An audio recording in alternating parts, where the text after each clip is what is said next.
With their forces combined, the rulers managed to hold the old town long enough for Demereta to bear the king's offspring, a healthy, hardy boy. When the midwife slapped the infant, his scream carried above the roar of battle. Soon afterwards, the defenders abandoned the walls and left the city through a secret tunnel. The Nilfgaardians, furious that not one but two northern sovereigns were among the escapees, razed Aldersburg to the ground. Thank you. If not for you, the devils would have devoured us. I should say it was nothing. But the truth is, I need your aid. Aid? But you see, my army is no more. I must pull back, regroup. Pull back? Where to? The golden sun flies over your entire realm. To Redania, to take shelter at the court there. And then?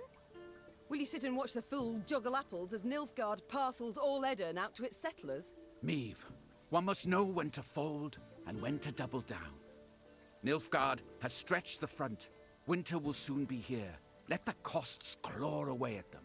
A year, two, then we strike. And we shall prove the Empire is a colossus with feet of clay.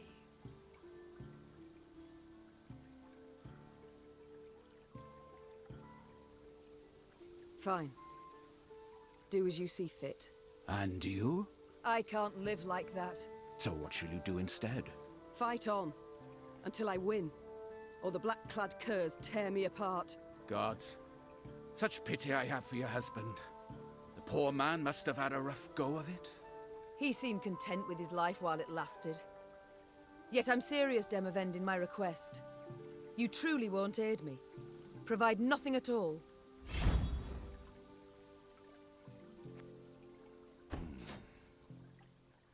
I will tell my men whoever so wishes can join your party and fight on. But please, curb your excitement. They are tired. Few will choose the path of greater resistance. But... Are you familiar with the saying, when at wit's end, a dwarf's your friend? Yes, it and many others. Yet as much as I appreciate folk wisdom, I prefer facts to philosophy at the moment. Preferably facts relevant to my situation. How about this? Mahakam is but a week's ride from here. And there you'll find thousands of dwarves armed to the teeth. Enough to turn the tides of this war, I venture. Yes, they could. If not for another fact. That the dwarves have always been famously indifferent to strife between humans. They'll never come to my aid. Bah! I doubt they'll even let me into their land. Unless you show them this. The Leaden Ring. A token of amity given to me by the Elder-in-Chief. That's not to say they'll welcome you with open arms. But they will hear you out. And that is something. Dwarven infantry I'd make good use of. I shall do as you say. Or at least try. Good. And to ease your journey somewhat, I'll give you as your guide the best man, or rather woman, for the task. Rayla! Yes, Your Grace? You've been to Mahakam with me many times. You know their paths. Take Queen Meve and her party there. If it be your wish, my king, I shall obey.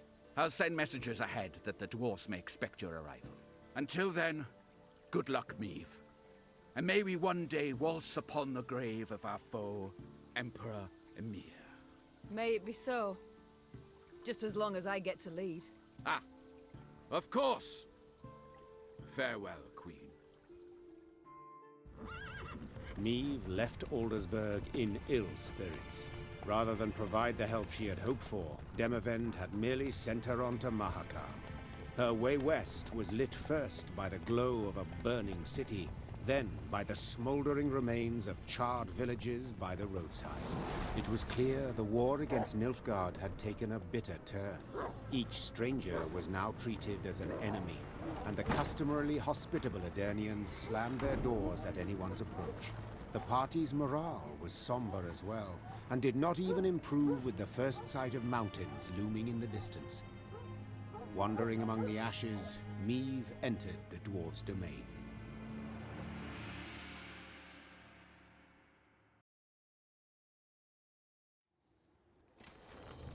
Along perilously steep paths, Black Rayla led the Queen and company towards Mahakam, the dwarven homeland.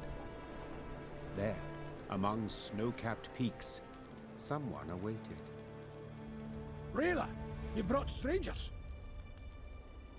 Gabor, I present to you Maeve, Queen of Illyria and Rivia. Ah, a queen. Crivens. Well then. A large shadow swept across the sky. The dwarf swallowed the rest of his greeting as all raised their gazes to see a dragon soar swiftly toward Mount Carbon. Keltilis, dinna be afeard, he isn't a threat to us. The dwarf had broken the silence gently, he himself quite familiar with this altogether unusual sight. And now, sit yourselves down afore the pottage grows cold. But... Flu... Drake? Stone shriveling marvel, innit? Makes you almost sad the lizards are dying out. Should you not worry more about the fate of your brethren? That creature will soon have all Mahakam aflame. Ha! Keltilis? No! He's lived here centuries. Harmless for the most part. Now, your grace. A taste? No, none. Though your offer of repast I value, good sir. Oh, no need of that. Gabor, please. Enchanted to make your acquaintance. Gabor here's a true local notable, from one of Mahakam's leading clans, the Zigrins. But then he wouldn't be our guide if he wasn't. A guide for all important guests. A pleasure. And as I said, I thank you for your hospitality, but I've no time to feast now. I must speak to your ruler at once. Don't mean no offence, but Elder-in-Chief Bruverhoog's a recluse of sorts, as humans go. Didn't even meet the ones that wear crowns. But I suppose I could, meaning if you drafted a letter... Her Majesty's got Demoven's signet, given willingly. Ah. Well, that's a sheep of a different sort. We didn't let many human folk into Mahakam, and for good reason. So those who we let come through the second gate get blindfolded. Just after they've surrendered their arms at the first, but you've the leaden ring. Given one of your kind to confirm trust and amity. So, we're certain we can treat you as one of our own. Elder-in-Chief's in the pass visiting. Looking to his flock. Come on. No reason you two shouldn't jabber right quick. Though the Lyrian infantry rose half an ell taller than the dwarf, he moved with remarkable ease through the waist-high snow, while those behind him slipped and stumbled on the ice-slick rocks. Maeve and Rayla trailed the party, so they might speak in private.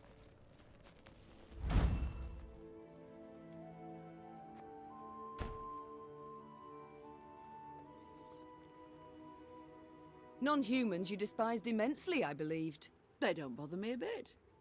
Long as they stay in their lands, seek fortune nowhere else. I detest only those who infest our cities, humbly insist on belonging to our guilds, holding office in our institutions, armies. Yet some find a place for themselves, blend in marvellously. It's never lasting. They're different, odd. Strain's inevitable. And then they'll always stab a human in the back. The ring. However did Demavend come to possess it? Elder-in-Chief himself gave it to him, years ago. A decade, perhaps more. Why? Oh, you must have heard the tale, Your Grace. You see, formerly, Foltest of Temeria's sovereign of Mahakam, he believed it was his right to tax any Leand lands, so he sent collectors. Well, the dwarves felt stripped, so they stripped the collectors down to their natural state. Put them in beer barrels, they then rolled down the mountainside.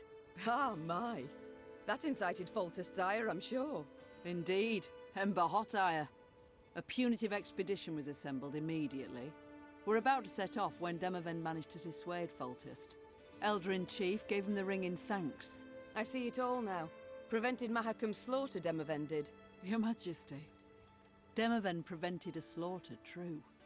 But Foltest's in the Temerians, not the dwarves. Mahakam and fortifications. Well, you'll soon see. No human will take them, ever. The Elder's gratitude, then? Not certain I know where it came from. Had the dwarves crushed the Temerians? No, when they had done so, what would have happened? Why, retaliation against all non-humans in Temeria. Bruver knew this, so in fact, Demavend saved them. Exceptionally provident, the Elder-in-Chief. And shrewd as a swarm of snakes. So when you speak, beware his hiss, and weigh your every word. Rayla, your aid proved an unexpected bounty. I received orders. I fulfilled them to their end. My, I see. And what will you do now? Our paths diverge, not more. I return home now, where new orders surely await. Demavend has fled to the Redanian court, where he shall cower and not show his mug until spring has sprung. You know this. Would you not prefer to remain in my ranks? Fight the Black Ones bound at the hip? No, Your Grace. You have no love for me, do you? We are not of the same stock, Your Grace, so it's hardly my place to... Stock and place be ploughed. We must speak from our hearts. Two women, no enmity. Tell me why. I did something you could not abide. It was what you did not do, rather. In Edirn, you are far too lenient on those elves. As you are ever, prepared to forgive, extend clemency. What would you have me do? Let you cleanse, rid the wood of all non-humans? Wickedness demands wickedness. Blood calls for blood. Very well, Rayla. Then go and drink of it if you must. Lips pursed, eyes locked, Meve and Rayla took each other's measure a last time. The warrior then bowed in a manner some might think excessively courtly, turned on her heel, and rode off down a slope. Meve gazed after her until she disappeared behind a snowbank, then gave her mount a solid dose of her heels, and rode on, irked as a hare in a briar patch.